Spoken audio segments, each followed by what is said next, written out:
Hello, statistics students. Today we are going to talk about hypothesis testing, and I'm realizing right now that that's supposed to say week 4, so I'm fixing it. So this week we are going to talk about hypothesis testing for 1 and 2 samples, and I'm going to try to run through this in 10 to 15 minutes, and if it goes longer than that, I might split this up into 2 videos. So let's go.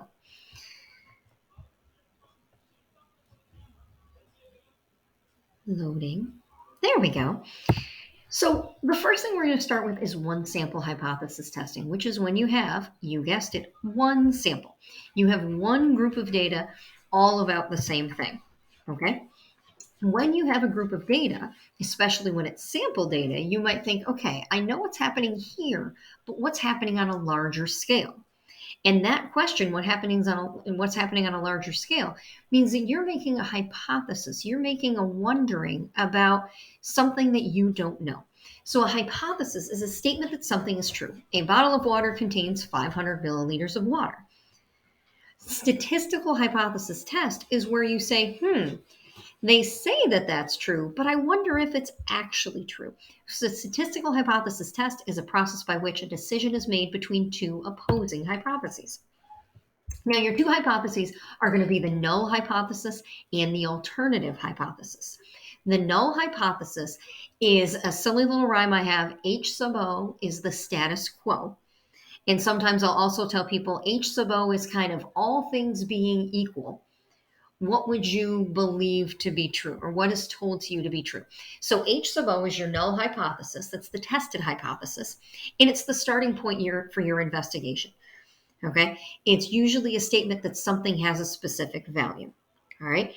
How to figure out what that specific value is going to depend on the situation, and we'll get to that. Your alternative hypothesis, we often denote as H sub A or H1, and that's a statement about that same population as before, but it's an indication of what you might be thinking is going on. There's supposed to be 500 milliliters of water in there, but my water bottles always seem extra full, and I'm annoyed by that because when I open it, they spill. So H sub O is there's supposed to be 500 milliliters. Okay. The alternative hypothesis would be there's more than 500 milliliters in each bottle. Okay, so your alternative hypothesis is often like the reason that you're running the test, something that you think to be true and you're trying to prove is true. Okay, so here's an example. Ointment on a band-aid. A pharmaceutical company is testing a new antiseptic ointment. They know that historically it takes paper cuts 3 days to heal with a band-aid alone. They want to test whether adding the ointment to the band-aid reduces the time it takes for the cut to heal. So your null hypothesis will be that the cut heals in 3 days, because before you know whether the ointment works, you have to assume that it doesn't and just say, all right, my null hypothesis is 3 days to heal a wound when you put a band-aid on it. The alternative hypothesis is what do we think is going to happen? That's the cut will heal in less than 3 days. So we want to see if we can prove that to be true. Okay. So what we want to do here is we want to go out and we want to collect some data. So if I go to the next slide, I apologize, I didn't mean to click off of there. If I go to the next slide, I have to collect some data to run a hypothesis test. So number one, I have to describe the population parameter of interest, the plan, and the hypotheses. 2, I have to figure out the hypothesis test criteria. Then I need to collect my data, calculate what's called a p-value, and use that p-value to state a conclusion. Okay, so now the company is going to run its test. They're going to put their ointment band-aids in a large office with staff. Throughout a month, they'll have anyone who gets a paper cut use the band-aid and record how long it took for their cut to heal. Okay, so the setup, our population parameter of interest is the number of days it takes for a paper cut to heal. The plan would be have everybody who gets cuts in a building use this band-aid with the ointment. Okay. Our hypotheses are it takes 3 days to heal, meaning that the mean of the healing process is going to be 3 days once I look at all the data. And the alternative hypothesis is what if it's less than 3 days? Is that mean going to be less than 3 days? Okay. Now, our hypothesis test criteria is a couple different things. Number one, what test are we going to run? This is going to be a one sample hypothesis test with one tail. Now, I haven't mentioned tails until now. When you run hypothesis tests, many of them have tails.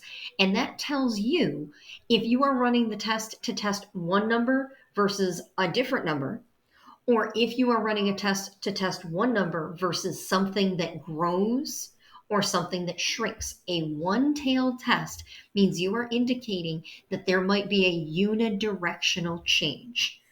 Okay. In this case, this is a one-tailed test because I want the paper cut length, okay, the healing length of a paper cut to be less than 3. So I want a change in the negative direction.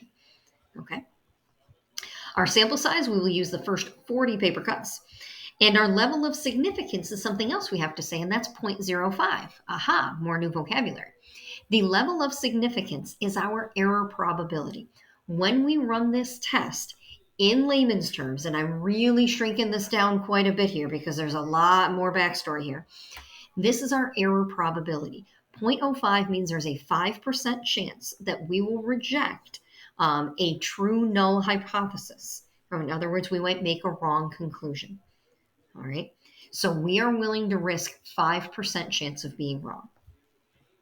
Why do we care about stating it? Because we are going to compare this level of significance to our p-value. And if p is less than alpha, we reject the null hypothesis. Okay, so now we're going to go out and collect the data. Paper cut healing data frequencies. There were 10 cuts that healed in 1 day, 16 cuts that healed in 2 days, 10 cuts that healed in 3 days, and 4 cuts that took 4 days to heal.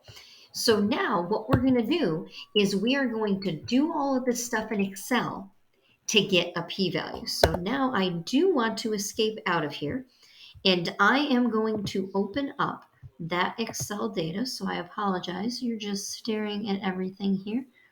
Week 4 PPT data. That's what I need. Come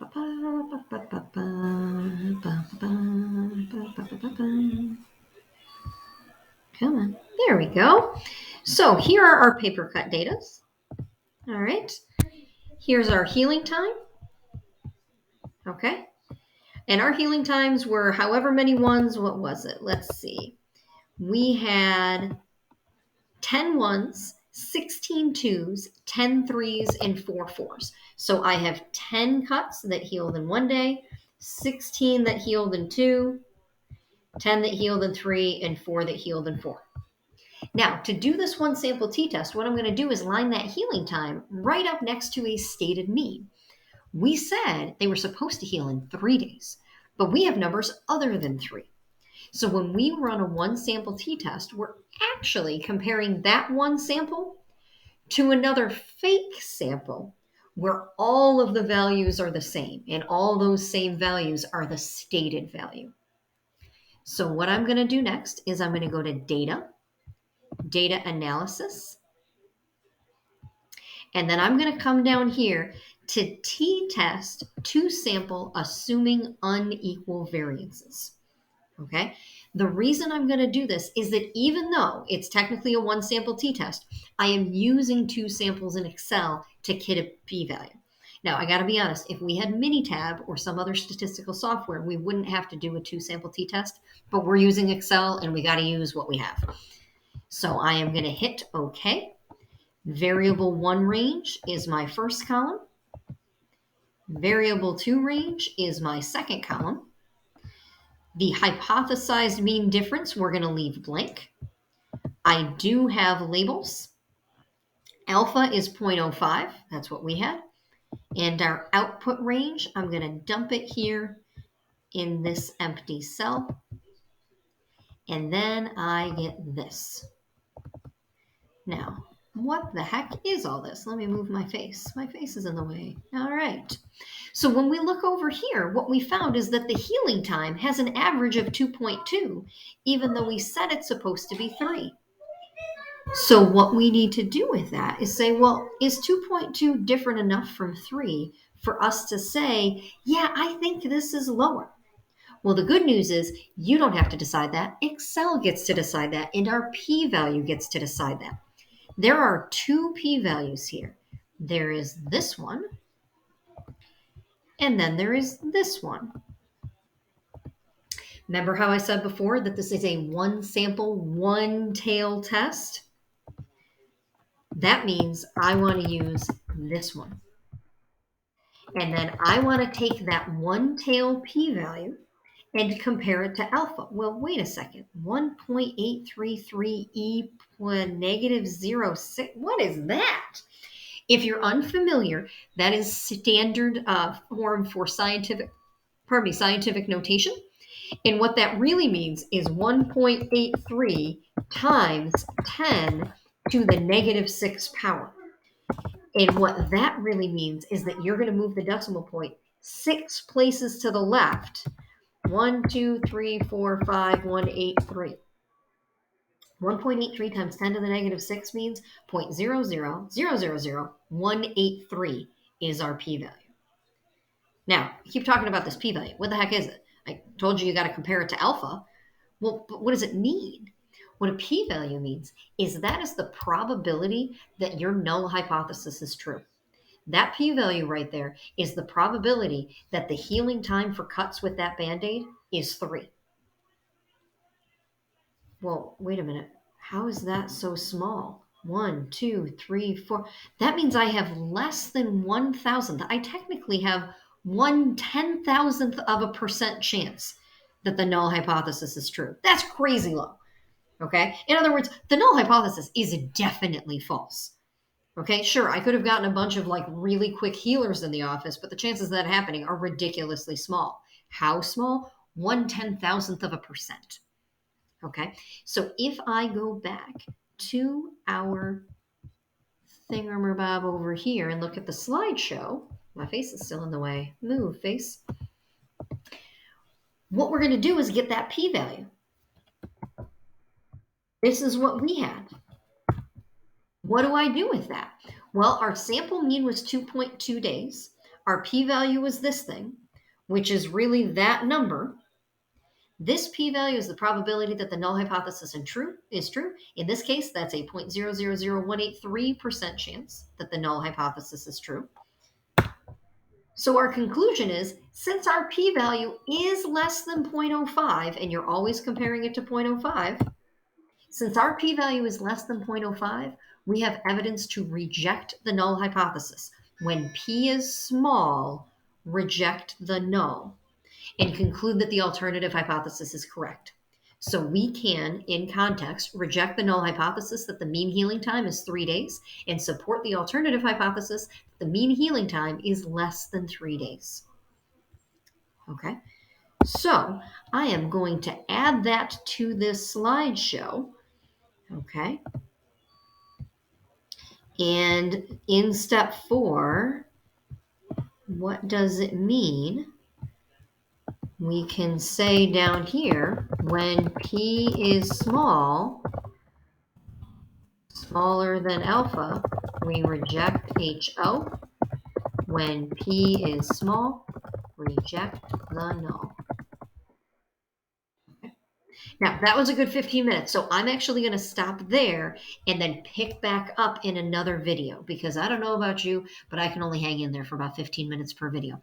So I'm going to pause this video here. We will pick back up with another test right after this. So have an excellent day if you're stopping for now, and maybe you'll see me again very soon.